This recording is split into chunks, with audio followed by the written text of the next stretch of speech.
ಓಂ ಯತ್ಪುರುಷೇಣ ಹವಿಷಾ ದೇವಾ ಯಜ್ಞಮತನ್ವತಾ ವಸಂತೋ ಅಸ್ಯಾಸೀದಾಜ್ಯಂ ಗ್ರೀಷ್ಮ ಇದ್ಮಃ ಶರದ್ಧವಿಃ ನಾರಾಯಣಾಯ ವಿದ್ಮಹೇ ವಾಸುದೇವಾಯ ಧೀಮಹಿ ತನ್ನೋ ವಿಷ್ಣುಃ ಪ್ರಚೋದಯಾತ್.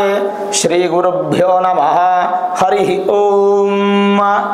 ಆತ್ಮೀಯ ಪ್ರಿಯ ಪ್ರೇಕ್ಷಕ ಮಿತ್ರರೇ, ನಿಮ್ಮೆಲ್ಲರ ಜೀವನ ಸುಖಕರ, ಲಾಭಕರ, ಸಮೃದ್ಧಿಕರವಾಗಿರಲಿ ಅಂತ ನನ್ನ ಆರಾಧ್ಯ ದೇವಿ ಹೊರನಾಡು ಅನ್ನಪೂರ್ಣೇಶ್ವರಿಯ ಪಾದಗಳಿಗೆ ನಮಸ್ಕರಿಸ್ತಾ, ಪ್ರಿಯ ಪ್ರೇಕ್ಷಕ ಮಿತ್ರರೇ, ವಿಶೇಷವಾಗಿ ಕನ್ಯಾ ರಾಶಿಯ ಮಾರ್ಚ್ ತಿಂಗಳ ಮಾಸ ಭವಿಷ್ಯ ಹೇಗಿದೆ ಅನ್ನುವಂಥದ್ದನ್ನು ಈ ವಿಡಿಯೋಲಿ ನಾವು ನೋಡೋಣ.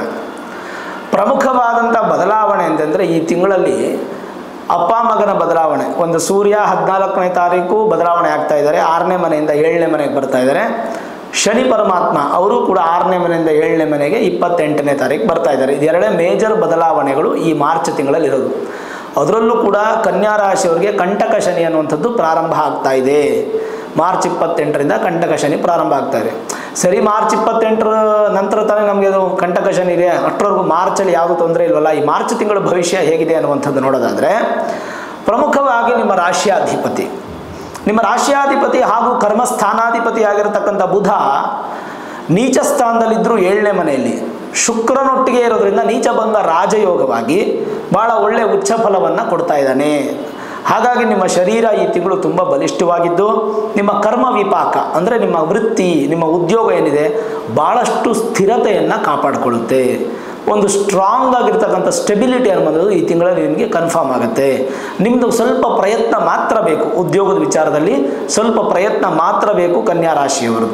ಯಾಕೆಂದರೆ ನಿಮಗೆ ಸುಖಾಧಿಪತಿ ಅಂದರೆ 4ನೇ ಮನೆ ಸ್ಥಾನಾಧಿಪತಿ ಹಾಗೂ 7ನೇ ಮನೆ ಸ್ಥಾನಾಧಿಪತಿ, ಶುಭ ಕಾರ್ಯಕ್ಕೆ, ವಿವಾಹಕ್ಕೆ, ಪಾರ್ಟ್ನರ್ಶಿಪ್, ಬಿಸ್ನೆಸ್ಗೆ, ಇನ್ನಿತರ ವಿಚಾರಗಳಿಗೆ ಅಧಿಪತಿ ಆಗಿರತಕ್ಕಂಥ ಗುರುನು ಕೂಡ ಭಾಗ್ಯದಲ್ಲಿದ್ದು ಗುರುವಿನ ದೃಷ್ಟಿ ನಿಮ್ಮ ರಾಶಿ ಮೇಲಿರೋದ್ರಿಂದ ಈ ತಿಂಗಳು ಗುರುವಿನ ಬಲನೂ ಯಥೇಚ್ಛವಾಗಿದ್ದು ನಿಮ್ಮ ರಾಶ್ಯಾಧಿಪತಿ ಹಾಗೂ ಕರ್ಮಸ್ಥಾನಾಧಿಪತಿ ಬಲನೂ ಬಲಿಷ್ಠವಾಗಿರೋದ್ರಿಂದ ವ್ಯಾಪಾರ, ಶುಭ ಕಾರ್ಯ, ಉದ್ಯೋಗ, ಸುಖ ಮತ್ತು ನಿಮ್ಮ ಶರೀರ ಇಷ್ಟು ಕೂಡ ನಿಮಗೆ ಪಾಸಿಟಿವ್ ಆಗಿ ಬಲಿಷ್ಠವಾದ ಫಲಗಳನ್ನು ಕೊಡುತ್ತೆ. ಅದರ ಜೊತೆಗೆ ಶುಕ್ರನು ಉಚ್ಚಸ್ಥಾನ ವೀಕ್ಷಕರೇ.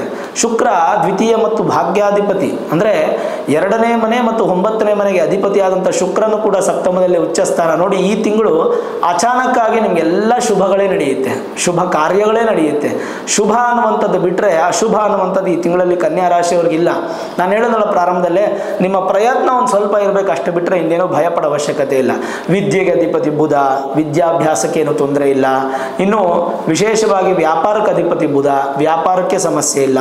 ಇನ್ನು ಕರ್ಮಕಾರಕ ಶನಿನೂ ಕೂಡ ನಿಮಗೆ ಪಂಚಮ ಹಾಗೂ ಷಷ್ಠಾಧಿಪತಿ, ಷಷ್ಠದಲ್ಲೇ ಇದ್ದಾರೆ. ಯಾವುದೇ ಥರದ ಶನಿ ಬಾಧೆ ನಿಮಗೆ ಈ ತಿಂಗಳಲ್ಲಿಲ್ಲ. ಹಾಗಾಗಿ ಉದ್ಯೋಗನೂ ಬಲಿಷ್ಠ, ವ್ಯಾಪಾರನೂ ಬಲಿಷ್ಠ, ವಿದ್ಯೆನೂ ಬಲಿಷ್ಠ, ಸುಖನೂ ವೃದ್ಧಿ ಆಗುತ್ತೆ. ಉದ್ಯೋಗದಲ್ಲಿ ಸ್ಟೆಬಿಲಿಟಿ, ಸ್ಥಿರತ್ವವನ್ನು ಕಾಣ್ಕೋತೀರ.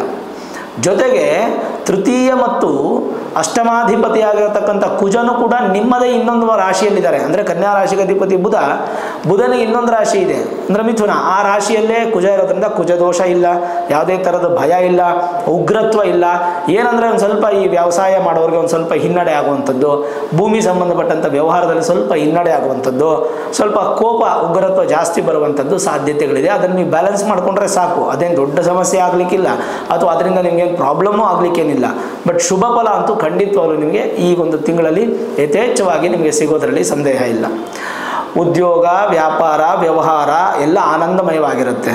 ಆರೋಗ್ಯದ ವಿಚಾರಕ್ಕೆ ಬಂದರೆ ಮಾತ್ರ ಒಂದು ಸ್ವಲ್ಪ ಡೈಜೆಸ್ಟಿವ್ ಸಿಸ್ಟಮ್ಸ್ ತೊಂದರೆ ಬರುವಂಥದ್ದು, ಸ್ವಲ್ಪ ಹೀಟ್ ಇಶ್ಯೂಸ್ ಆಗುವಂಥದ್ದು, ಉರಿ ಮೂತ್ರ ರೋಗ ಬರುವಂಥದ್ದು, ಸಿಹಿ ಮೂತ್ರ ರೋಗ ಅಂದರೆ ಡಯಾಬಿಟಿಕ್ ರಿಲೇಟೆಡ್ ಆಗಿ ಇಶ್ಯೂಸ್ ಬರುವಂಥದ್ದು ಸಾಧ್ಯತೆಗಳಿದೆ. ಸ್ವಲ್ಪ ಸ್ಟ್ರೆಸ್ ಎಲ್ಲ ಕಡಿಮೆ ಮಾಡಿಕೊಂಡು ಸ್ವಲ್ಪ ಮಾರ್ನಿಂಗ್ ವಾಕು, ಮಾರ್ನಿಂಗ್ ಸನ್ರೈಸನ್ನು ತಗೊಳ್ಳುವಂಥದ್ದು ಭಾಳ ಉತ್ತಮ. ಅದನ್ನು ನೀವು ಬ್ಯಾಲೆನ್ಸ್ ಮಾಡ್ಕೊಳ್ಳಿ. ಅಷ್ಟು ಬಿಟ್ಟರೆ ದೊಡ್ಡ ಪ್ರಮಾಣದ ಸಮಸ್ಯೆಗಳೇನು ನಾವು ನೋಡಲಿಕ್ಕೇನೂ ಸಾಧ್ಯ ಇಲ್ಲ, ಚಿಂತೆ ಮಾಡೋ ಅವಶ್ಯಕತೆ ಅಂತೂ ಖಂಡಿತ ಇಲ್ಲ.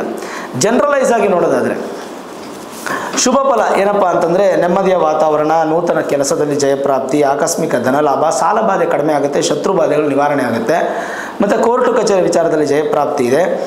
ಒಳ್ಳೆ ಪ್ರಯಾಣ ಇರುತ್ತೆ, ಸುಖಕರವಾಗಿರುತ್ತೆ. ದಂಪತಿಗಳಿಗೆ ಈ ಒಂದು ತಿಂಗಳು ತುಂಬ ಚೆನ್ನಾಗಿರುತ್ತೆ. ಸಂತಾನ ಅಪೇಕ್ಷಿತ ದಂಪತಿಗಳಿಗಂತೂ ಖಂಡಿತ ತುಂಬ ವಿಶೇಷವಾದ ಫಲ. ಇನ್ನು 2-3 ತಿಂಗಳು ಮಾತ್ರ ಯೋಗ ಇರುತ್ತೆ. ಹಾಗಾಗಿ ಈ ತಿಂಗಳು ಈ ಸಂತಾನಕ್ಕೆ ಪ್ಲಾನ್ ಮಾಡೋದು ಒಳ್ಳೆಯದು. ಮನಸ್ಸಿಗೆ ಒಂದು ಸ್ವಲ್ಪ ರೋಗ ಬರುವಂಥದ್ದು ಅಂದರೆ ಮನೋರೋಗ, ದೈಹಿಕ ರೋಗಕ್ಕಿಂತ ಈ ತಿಂಗಳು ಸ್ವಲ್ಪ ಮನೋರೋಗ ಬರುತ್ತೆ. ಅದನ್ನು ಬ್ಯಾಲೆನ್ಸ್ ಮಾಡಬೇಕು. ಸ್ವಲ್ಪ ದಿನನಿತ್ಯ ಕೆಲಸಗಳು ವ್ಯತ್ಯಾಸ ಆಗುವಂತೆ ವ್ಯತ್ಯಯ ಆಗುವಂಥ ಸಾಧ್ಯತೆಗಳಿರುತ್ತೆ. ಅದನ್ನು ಸ್ವಲ್ಪ ಬ್ಯಾಲೆನ್ಸ್ ಮಾಡುವಂಥದ್ದು ಬಹಳ ಒಳ್ಳೆಯದು. ನಿಧಾನ ಪ್ರಗತಿ ಅಂದರೆ ಈ ಮಾರ್ಚ್ ತಿಂಗಳು ನಿಮಗೆ ಸ್ಪೀಡಾಗಿ ಯಾವ ಕೆಲಸನೂ ಆಗಲ್ಲ, ನಿಧಾನವಾಗಿ ಆಗುತ್ತೆ, ಸ್ಲೋ ಮೂಮೆಂಟಲ್ಲಿ ಆಗುತ್ತೆ, ಬಟ್ ಸಕ್ಸಸ್ ಆಗುತ್ತೆ, ಚಿಂತೆ ಮಾಡೋಂಗಿಲ್ಲ. ಉದ್ಯೋಗ ವ್ಯಾಪಾರದಲ್ಲಿ ಅಧಿಕ ಲಾಭ, ವಾಹನ ಲಾಭನೂ ಇದೆ, ಶುಭ ಕಾರ್ಯಗಳು ನಡೆಯುತ್ತೆ. ಅಧಿಕವಾದಂಥ ಸಂತೋಷವನ್ನು ನೀವು ಶುಭ ಕಾರ್ಯಗಳಲ್ಲಿ ಕಾಣ್ತೀರಾ. ಇನ್ನು ಯತ್ನ ಕಾರ್ಯಗಳಲ್ಲಿ ಜಯಪ್ರಾಪ್ತಿ, ರೈತರಿಗೆ ಸ್ವಲ್ಪ ಹಿನ್ನಡೆ ಆಗುವಂಥ ಸಾಧ್ಯತೆಗಳಿದೆ. ಪಾಲುದಾರಿಕೆಯಲ್ಲಿ ಅಂದರೆ ಪಾರ್ಟ್ನರ್ಶಿಪ್ ಬಿಸ್ನೆಸ್ಸಲ್ಲಿ ಚೆನ್ನಾಗಿದೆ. ಷೇರು ವ್ಯವಹಾರಕ್ಕಂತೂ ತುಂಬ ಚೆನ್ನಾಗಿದೆ ಈ ತಿಂಗಳು. ಯಾವುದೇ ಥರದ ಭಯಪಡೋ ಅವಶ್ಯಕತೆ ಇಲ್ಲ. ನಾನು ಆಗಲೇ ಹೇಳಿದಾಗೆ ಆಹಾರದಲ್ಲಿ ಸ್ವಲ್ಪ ಎಚ್ಚರಿಕೆ ವಹಿಸಿಕೊಂಡೊಳಿದು ಜೀರ್ಣಕ್ರಿಯೆ ತೊಂದರೆ ಬರ್ಬೋದು. ಮೂಲಕ ಆರೋಗ್ಯದ ತೊಂದರೆ ಆದರೆ ಮಾನಸಿಕ ಭಯ ಉತ್ಪತ್ತಿ ಆಗುತ್ತೆ. ಧನಲಾಭ ಆಗುತ್ತೆ, ಬಟ್ ಋಣಬಾಧೆ ನಿವಾರಣೆ ಆಗುತ್ತೆ. ಅಂದರೆ ಶತ್ರು ಬಾಧೆಗಳು, ಋಣ ಬಾಧೆಗಳಿದ್ರೆ, ಋಣ ಅಂದರೆ ಸಾಲ, ನಿವಾರಣೆ ಆಗುತ್ತೆ. ಪೂಜಾ ಮತ್ತು ದೇವಸ್ಥಾನಗಳಿಗೆ, ಹೋಮಗಳಿಗೆಲ್ಲ ಹೋಗಿ ಬರುವಂಥದ್ದು. ದಾನದ ಗುಣ ಸ್ವಲ್ಪ ಹೆಚ್ಚಾಗುತ್ತೆ. ದಾನ ಧರ್ಮಗಳಲ್ಲಿ ಹೆಚ್ಚು ಪ್ರಾಪ್ತಿಯಾಗುತ್ತೆ ನಿಮಗೆ. ಅಂದರೆ ನೀವು ಮಾಡ್ತೀರಾ, ಹೆಚ್ಚು ಸಮಾಜ ಸೇವೆ ಮಾಡ್ತೀರಾ, ಸಮಾಜದಲ್ಲಿ ಉತ್ತಮವಾದ ಸ್ಥಾನಮಾನ, ಗೌರವ ಅಭಿವೃದ್ಧಿ ಆಗುತ್ತೆ. ರಾಜಕೀಯ ವ್ಯಕ್ತಿಗಳಿಗಂತೂ ಈ ತಿಂಗಳು ಯಥೇಚ್ಛವಾದಂಥ ಶುಭ ಫಲ ಸಿಗುತ್ತೆ. ಅಧಿಕಾರಿಗಳಿಗೂ ಕೂಡ ತುಂಬ ಚೆನ್ನಾಗಿರುತ್ತೆ. ಜೊತೆಗೆ ಮಿತ್ರರಿಂದ, ಸಹೋದರರಿಂದ ನಿಮಗೆ ಸ್ವಲ್ಪ ಸಹಾಯ ಸಿಗುತ್ತೆ. ವಾಹನ ಚಾಲನೆಯಲ್ಲಿ ಕೂಡ ಅನುಕೂಲ ನಿಮಗೆ ತುಂಬ ಚೆನ್ನಾಗಿದೆ. ಮತ್ತು ನೀವೇನಾದರೂ ಡಬಲ್ ಕೆಲಸ, ಟ್ರಿಬಲ್ ಕೆಲಸ ಅಂತ ಒಂದೇ ದಿನದಿಂದ ಮಾಡಿ ಮುಗಿಸ್ಬಿಡ್ಬೇಕು ಅಂತಂದರೆ ಖಂಡಿತ ಆ ಥರ ಮಾಡೋಕ್ಕೆ ಹೋಗಬೇಡಿ. ನಿಧಾನವಾಗಿ ಕೆಲಸ ಮಾಡಿ. ಸ್ಪೀಡಪ್ ಅಂತೂ ಖಂಡಿತ ಮಾಡಬೇಡಿ. ಯಾಕಂದರೆ ಸ್ಪೀಡ್ ಮಾಡಿದ್ರೆ ಕುಂಠಿತ ಆಗಿಬಿಡುತ್ತೆ. ಭೂ ಸಂಬಂಧಪಟ್ಟಂಥ ವ್ಯಾಪಾರದಲ್ಲಿ ಸ್ವಲ್ಪ ಹುಷಾರಾಗಿ ವ್ಯವಹಾರಗಳನ್ನು ಮಾಡಿ. ಏನಾದರೂ ತೊಂದರೆಗಳಾಗುವಂಥ ಸಾಧ್ಯತೆ ಇರುತ್ತೆ. ನೂತನ ವಸ್ತ್ರಗಳನ್ನು ಖರೀದಿ ಮಾಡುವಂತಹ ಯೋಗ ಈ ತಿಂಗಳು ನಿಮಗೆ ತುಂಬ ಚೆನ್ನಾಗಿದೆ. ಸಾಧಾರಣವಾಗಿ ಏನು ಗೊತ್ತಾ ನೋಡಿ, 7ನೇ ಮನೆಯಲ್ಲಿ ರಾಹು ಇದೆ, ನಿಮ್ಮ ರಾಶಿಯಲ್ಲೇ ಕೇತು ಇದೆ. ಈ ಕೆಟ್ಟ ಗ್ರಹಗಳು ಒಳ್ಳೆಯ ಗ್ರಹದ ಫಲ ಕೊಡೋದಕ್ಕೆ ಸ್ವಲ್ಪ ಅಡ್ಡಿ ಮಾಡ್ತಾರೆ. ಯಾವ ಥರ ಅಂತ ಹೇಳ್ತೀನಿ. ದುಸ್ತಾನೆ ವಾರಿಗೆ ಮೂಢೆ ದುರ್ಲಭೆ ಭಾವನಾಯಕೆ ಭಾವಸ್ಯ ಸಂಪದಂ ಕರ್ತುಂ ನ ಶಕ್ತ್ಯ ಭಾವಮಾಶ್ರಿತಾ ಅಂತ ಹೇಳಿ ಒಂದು ಶ್ಲೋಕ. ಏನು ಹೇಳ್ತಿದ್ದು ಅಂದರೆ, ಆಯಾ ಭಾವಗಳ ಅಧಿಪರು ಅಂದರೆ ಭಾವದ ಅಧಿಪತಿ, 7ನೇ ಮನೆ ಭಾವದ ಅಧಿಪತಿ ಗುರು ಶುಭಗ್ರಹದ ಜೊತೆ, ಶುಭಗ್ರಹದ ಮನೆಯಲ್ಲಿದ್ದಾರೆ ಅಂದರೆ ಗುರುವಿಂದ ಕೆಟ್ಟದಿಲ್ಲ. ಶತ್ರು ರಾಶಿಯಲ್ಲಿದ್ದರೆ ಅಂದರೆ ಶತ್ರು ರಾಶಿಯಲ್ಲೂ ಇಲ್ಲ.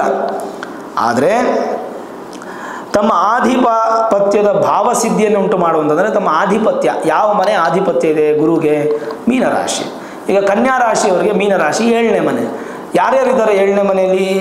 ರವಿ, ಬುಧ, ಶುಕ್ರ, ರಾಹು. ಈ ತಿಂಗಳು 28ನೇ ತಾರೀಕು ಶನಿನೂ ಹೋಗ್ತಾರೆ. 5 ಗ್ರಹಗಳು ಅಲ್ಲೇ ಒಂದು ಕಡೆ ಕೂತ್ಕೊಂಡಿರುತ್ತೆ. ಸೂರ್ಯನಿಗೆ ಶನಿ ಶತ್ರು, ರಾಹುಗೆ ಸೂರ್ಯ ಶತ್ರು, ಬುಧನಿಗೆ ಶುಕ್ರ ಮಿತ್ರ, ಶನಿಗೆ ಬುಧ ಮಿತ್ರ. ಅಂದರೆ 3 ಗ್ರಹಗಳು ಮಿತ್ರ ಸ್ಥಾನದಲ್ಲಿದ್ದರೂ ಕೂಡ ಒಂದು ಗ್ರಹ ಶತ್ರು ಸ್ಥಾನದಲ್ಲಿರುತ್ತೆ. ಅಂದರೆ ಆಯಾ ಗ್ರಹಗಳ ಭಾವಸಂಧಿಯಲ್ಲಿ ಬಲಹೀನವಾಗಿರುತ್ತೆ. ಹಾಗಾಗಿ ಆ ಭಾವದಲ್ಲಿ ಇತರ ಶುಭ ಫಲದಾಯಕರಿದ್ದರೂ ಸಹ, ಯಾರ್ಯಾರು ಶುಭ ಅಲ್ಲಿ? ಒಂದು ಶುಕ್ರ ಶುಭ, ಅದು ಬಿಟ್ಟರೆ ಯಾವ ಗ್ರಹನೂ ಶುಭ ಇಲ್ಲ. ಈ 4 ಗ್ರಹಗಳು ಪಾಪಗ್ರಹಗಳೇ, ಶುಕ್ರ ಮಾತ್ರ ಶುಭ ಗ್ರಹ.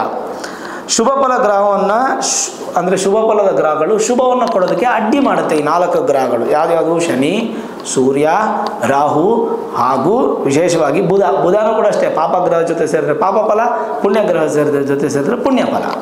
ಹಾಗಾಗಿ ಶುಕ್ರ ಮಾತ್ರ ಅಲ್ಲಿ ಒಂದು ಸ್ವಲ್ಪ ಕಷ್ಟಪಡ್ತಾರೆ ನಿಮಗೆ ಒಳ್ಳೆ ಫಲ ಕೊಡೋಕ್ಕೆ. ಬಟ್ ಶುಕ್ರ ಇವರೆಲ್ಲರಿಗೂ ಗುರುಗಳು. ಯಾರಿಗೆ?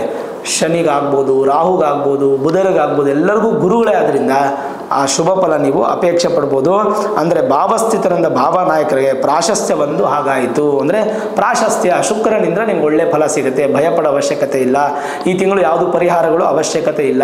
ಖಂಡಿತವಾಗಲೂ ಪರಿಹಾರ ಮಾಡುವಂತಹ ಸ್ಥಿತಿಗತಿಯಲ್ಲಿ ನೀವು ಇರೋದು ಬೇಡ. ಸಾಧ್ಯವಾದಷ್ಟು ಭಗವಂತನನ್ನು ಆರಾಧನೆ ಮಾಡಿ, ಶಿವಾರಾಧನೆ ಹೆಚ್ಚು ಮಾಡಿ.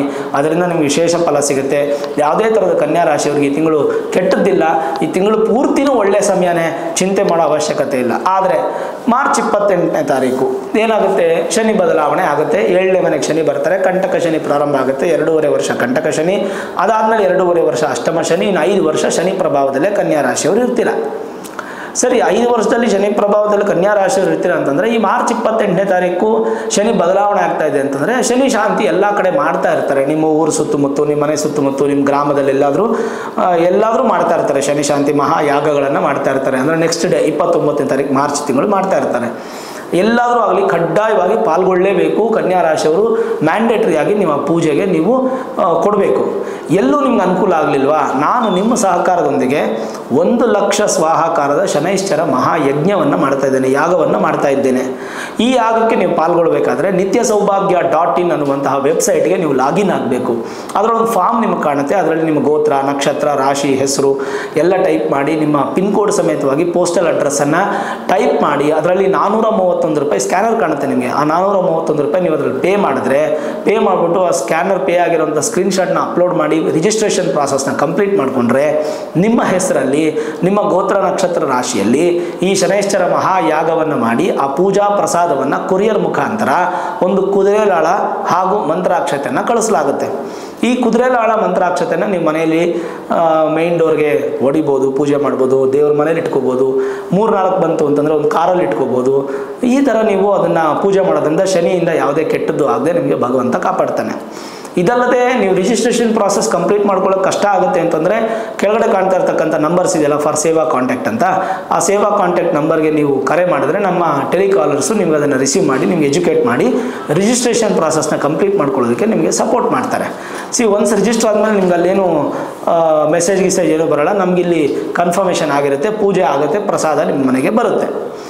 ಈ ಪೂಜೆ ನಾವು ಮಾಡ್ತಾ ಇರ್ತಕ್ಕಂಥ ಜಾಗ ಬಂದು ಬೆಂಗಳೂರು ಎಲೆಕ್ಟ್ರಾನಿಕ್ ಸಿಟಿಯಿಂದ ಒಂದು 15 ಕಿಲೋಮೀಟರ್ ದೂರದಲ್ಲಿರ್ತಕ್ಕಂಥ ಅತ್ತಿಬೆಲೆ ಅನ್ನುವಂಥ ಒಂದು ಊರಲ್ಲಿ, ಅಲ್ಲಿಂದ 1.5 ಕಿಲೋಮೀಟರ್ ದೂರದಲ್ಲಿ ಮಂಚನಹಳ್ಳಿ ಅನ್ನುವಂಥ ಒಂದು ವಿಶೇಷ ಕ್ಷೇತ್ರ ಇದೆ.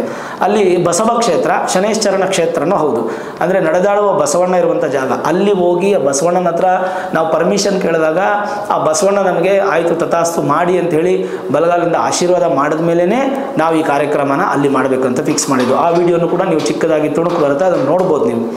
ಅಲ್ಲಿ ನಾವು ಮಾಡ್ತಾ ಇರೋದು. ಹಾಗಾಗಿ ಯೂಟ್ಯೂಬು, ಫೇಸ್ಬುಕ್ಕಲ್ಲಿ ಲೈವ್ ಸ್ಟ್ರೀಮ್ ಆಗುತ್ತೆ. ನೀವು ತುಂಬ ದೂರದಿಂದ ನೋಡಿದ್ರು ಕೂಡ ಅದನ್ನು, ಈಗ ಉದಾಹರಣೆಗೆ ಎಲ್ಲೋ ಬೀದರು, ಮಂಗಳೂರು, ಎಲ್ಲೋ ಯಲಬುರ್ಗ ಅಥವಾ ರಾಯಚೂರು ಈ ಥರ ತುಂಬ ದೂರದಿಂದ ಬರೋಕ್ಕಾಗಲ್ಲ ಕೆಲವರಿಗೆ, ಅಂಥವ್ರು ನೀವು ಯೂಟ್ಯೂಬಲ್ಲಿ ಲೈವ್ ಸ್ಟ್ರೀಮ್ ಆಗುತ್ತೆ, ಫೇಸ್ಬುಕ್ಕಲ್ಲಿ ಲೈವ್ ಸ್ಟ್ರೀಮ್ ಆಗುತ್ತೆ, ನೀವು ಅದನ್ನು ವಾಚ್ ಮಾಡ್ಬೋದು. ಇಲ್ಲ ನಾನು ನೇರವಾಗೇ ಬರ್ತೀನಿ, ದೇವರ ಆಶೀರ್ವಾದ ನೇರವಾಗಿ ಬಂದು ತಗೋತೀನಿ ಅಂದರು, ನಾನು ನಿಮಗೆ ಗೂಗಲ್ ಮ್ಯಾಪನ್ನು ಅಂದರೆ ಲೊಕೇಶನನ್ನು ಪಿನ್ ಮಾಡಿರ್ತೀವಿ ಕಮೆಂಟಲ್ಲಿ. ಆ ಮ್ಯಾಪನ್ನು ಸೇವ್ ಮಾಡಿಟ್ಕೊಂಡು ನೀವು ಖಂಡಿತವಾಗ್ಲೂ ನೇರವಾಗಲೇ ಬಂದು ಪೂಜೆಯಲ್ಲಿ ಪಾಲ್ಗೊಂಡು ಪ್ರಸಾದನ ಸ್ವೀಕಾರ ಮಾಡಿ ಊಟವನ್ನು ಮಾಡಿ ದೇವರ ಆಶೀರ್ವಾದವನ್ನು ಪಡ್ಕೋಬೋದು. ನಿಮ್ದೇನಾದರೂ ಪ್ರಶ್ನೆ ಇದ್ದರೆ ಅಲ್ಲೇ ನೀವು ನಡೆದಾಡುವ ಬಸವಣ್ಣನ ಹತ್ರ ಪ್ರಶ್ನೆ ಕೇಳಿ ಕೂಡ ನೀವು ಆಶೀರ್ವಾದವನ್ನು ತೊಗೊಳ್ಬೋದು.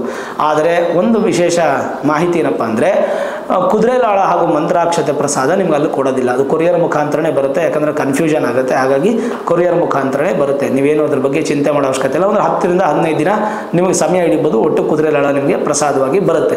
431 ರೂಪಾಯಿ ಒಬ್ಬರಿಗೆ ನೀವು ಪೇ ಮಾಡ್ತೀರ. ನಾವೆಲ್ಲ 4 ಜನ ಇದ್ದರೆ ಸಪ್ರೇಟಾಗಿ ಪೇ ಮಾಡಿ ನೀವು ಫಾರ್ಮನ್ನು ಫಿಲಪ್ ಮಾಡಿ ನೀವು ಕಳಿಸ್ಬೇಕಾಗತ್ತೆ. ಒಟ್ಟಾರೆ ಏನಪ್ಪ ಅಂತಂದರೆ ಶನಿಶಾಂತಿ ಅನ್ನುವಂಥದ್ದು ಬಹಳ ವಿಶೇಷವಾದಂಥ ಯಾಗ. ಈ ಯಾಗಕ್ಕೆ ನೀವೆಲ್ಲ ಪಾಲ್ಗೊಳ್ಬೇಕು ಅನ್ನೋ ಉದ್ದೇಶಕ್ಕೆ ನಾನು ನಿಮಗೆ ಈ ಒಂದು ಯಾಗವನ್ನು ಮಾಡ್ತಾ ಇದ್ದೀನಿ. ಖಂಡಿತವಾಗಲೂ ಸಕುಟುಂಬ ಸಪರಿವಾರ ಸಮೇತವಾಗಿ ಬಂದು ನೀವು ಪಾಲ್ಗೊಳ್ಬೇಕು. ಅಕಸ್ಮಾತ್ ನಿಮ್ಮ ಜನ್ಮ ಜಾತಕದಲ್ಲಿ ಶನಿ ಅನ್ನೋದು ತುಂಬ ಚೆನ್ನಾಗಿದ್ದರೆ, ಶನಿ ಮಿತ್ರ ಸ್ಥಾನದಲ್ಲೋ ಅಥವಾ ಸ್ವಕ್ಷೇತ್ರದಲ್ಲೋ ಉಚ್ಚ ಸ್ಥಾನದಲ್ಲೋ ಇದ್ದರೆ, ಕಂಟಕ ಶನಿ ಬಂದರೂ ಅಷ್ಟಮ ಶನಿ ಬಂದರೂ ನಿಮಗೇನೂ ತೊಂದರೆ ಆಗಲ್ಲ. ಇನ್ ಕೇಸ್ ಅದು ಉಲ್ಟಾ ಇದ್ದು ನೀಚ ಸ್ಥಾನನೋ, ವಕ್ರಿನೋ, ಅಸ್ತಂಗತನೋ, ಶತ್ರು ಮನೆಯಲ್ಲೋ ಇದ್ದರೆ, ಅಥವಾ ಏನಾದರೂ ಬೇರೆ ಗ್ರಹಗಳಿಂದ ಒಂದು ನೆಗೆಟಿವ್ ಆಗಿತ್ತು ಅಂತಂದರೆ ಶನಿ ನಿಮಗೆ ಸ್ವಲ್ಪ ಕಷ್ಟ ಆಗುತ್ತೆ. ಅದಕ್ಕೆ ರಿಲೇಟೆಡ್ ಆಗಿ ನಿಮ್ಮ ಮೂಲ ಜಾತಕವನ್ನು ಒಮ್ಮೆ ನುರಿತ ಜ್ಯೋತಿಷ್ಯರಿಗೆ ತೋರಿಸ್ಕೊಂಡು ವೇದಿಕ್ ಅಸ್ಟ್ರಾಲಜಿ, ಹೈಯರ್ ಅಸ್ಟ್ರಾಲಜಿ ಪ್ರೆಡಿಕ್ಷನ್ಸನ್ನು ಮಾಡಿಸ್ಕೊಂಡು ಇನ್ನೂ ಏನಾದರೂ ಬೇಕಾದ ಸುಲಭ ಪರಿಹಾರಗಳಿದ್ರೆ ಮಾಡಿಕೊಂಡ್ರೆ ಖಂಡಿತವಾಗಲೂ ಈ ಕಂಟಕ ಶನಿ ಹಾಗೂ ಅಷ್ಟಮ ಶನಿ ಪ್ರಭಾವದಿಂದ ದೂರ ಆಗಿ ಸಂತೋಷ ಜೀವನವನ್ನು ನೀವು ಕಾಣೋದ್ರಲ್ಲಿ ಸಂದೇಹನೇ ಇಲ್ಲ. ಭಯಪಡೋ ಅವಶ್ಯಕತೆ ಇಲ್ಲ ವೀಕ್ಷಕರೇ. ಭಗವಂತ ನಿಮಗೆ ಒಳ್ಳೇದು ಮಾಡ್ತಾನೆ, ಒಳ್ಳೆಯ ಫಲ ಅನ್ನುವಂಥದ್ದು ನಿಮ್ಗೆ ಸಿಕ್ಕೇ ಸಿಗುತ್ತೆ, ಚಿಂತೆ ಮಾಡಬೇಡಿ.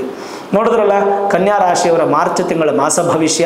ಈ ವಿಡಿಯೋ ಇಷ್ಟ ಆಗಿದ್ದರೆ ಲೈಕ್ ಮಾಡಿ, ಶೇರ್ ಮಾಡಿ, ಮುಖ್ಯವಾಗಿ ನಮ್ಮ ಚಾನಲ್ಗೆ ಸಬ್ಸ್ಕ್ರೈಬ್ ಮಾಡಿ, ಬೆಲ್ ಐಕಾನನ್ನು ಪ್ರೆಸ್ ಮಾಡಿ. ಪ್ರತಿನಿತ್ಯ ನಾನು ಪೂಜೆ ಮಾಡುವಂತಹ ನನ್ನ ಆರಾಧ್ಯ ದೇವಿ ಹೊರನಾಡು ಅನ್ನಪೂರ್ಣೇಶ್ವರಿ ಆಶೀರ್ವಾದ ಅನುಗ್ರಹ ಸದಾಕಾಲ ಮತ್ತೊಮ್ಮೆ ನಿಮ್ಗೆ ಸಿಗಲಿ ಅಂತ ಪ್ರಾರ್ಥನೆ ಮಾಡ್ತಾ, ಸರ್ವೇ ಜನಾಃ ಸುಖಿನೋ ಭವಂತು, ಸಮಸ್ತ ಸನ್ಮಂಗಳಾನಿ ಭವಂತು.